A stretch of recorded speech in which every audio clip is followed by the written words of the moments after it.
रक्षाबंधन, जिसे राखी या राखी पूर्णिमा के नाम से भी जाना जाता है, भारत के सबसे लोकप्रिय त्योहारों में से एक है। हालांकि इस त्योहार की उत्पत्ति अलग अलग है, लेकिन अब यह भाई और बहन के बीच एक सुरक्षात्मक बंधन का प्रतिनिधित्व करता है।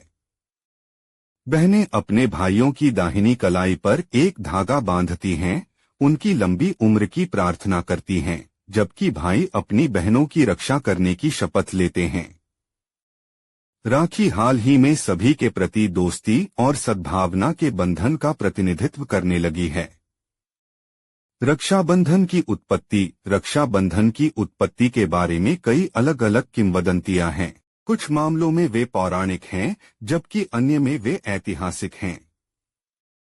हिंदू धर्म ग्रंथों के अनुसार जब राक्षसों या असुरों ने देवताओं के राजा इंद्र को हरा दिया, तो उनकी पत्नी इंद्राणी ने उनकी कलाई पर एक पवित्र पीला धागा बांधा।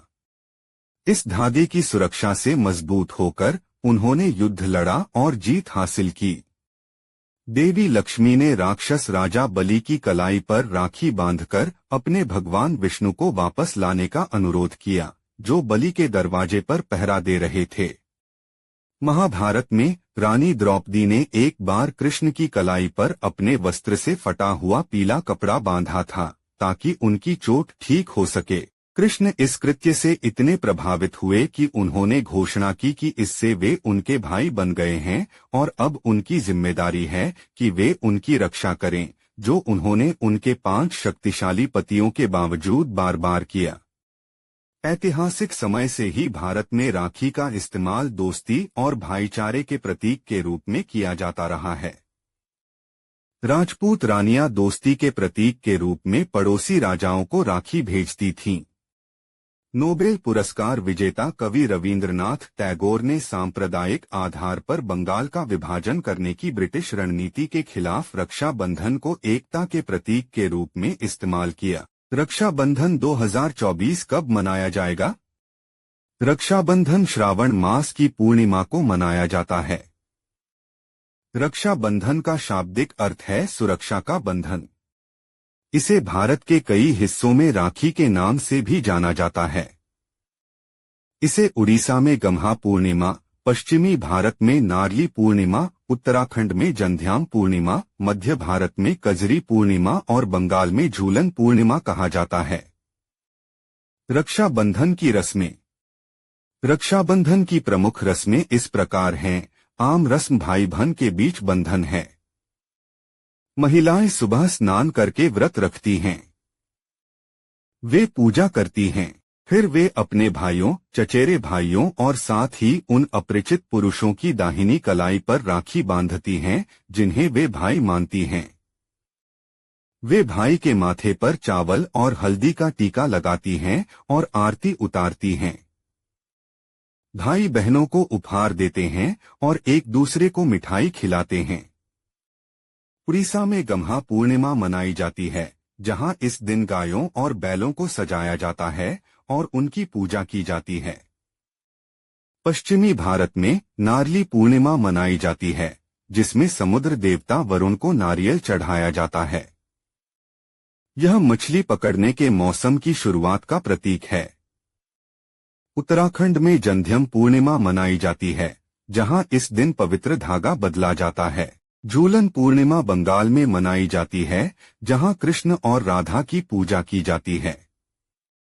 पूछे जाने वाले प्रश्न 1, क्या राखी रात में बांधी जा सकती है? हाँ, राखी का पवित्र धागा रात्रि के अंधेरे में आकाशीय परिस्थितियों में बांधा जा सकता है, जिसके लिए अपवाद की आवश्यकता होती है। फिर भी विष्टि भद्रा करण चरण के दौरान पवित्र गांठ न बांधने के बारे में अत्यधिक सावधानी बरतनी चाहिए।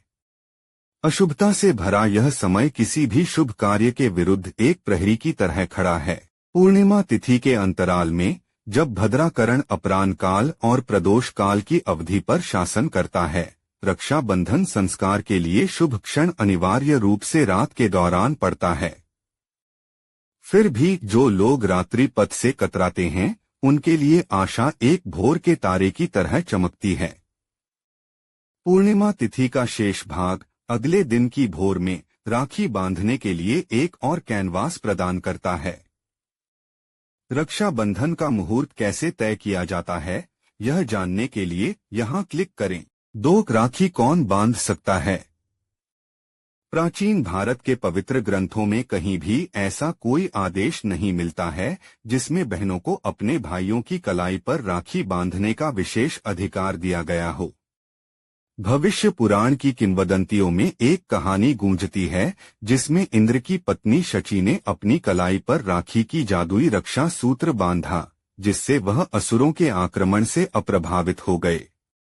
इसके अलावा महाभारत के इतिहास में कुंती की कहानी सामने आती है, जो दादी के रूप में अपने पोते अभिमन्यु की कलाई पर राखी बांधती है, इससे पहले कि वह कुरुक्षेत्र युद्ध के लिए रवाना हो।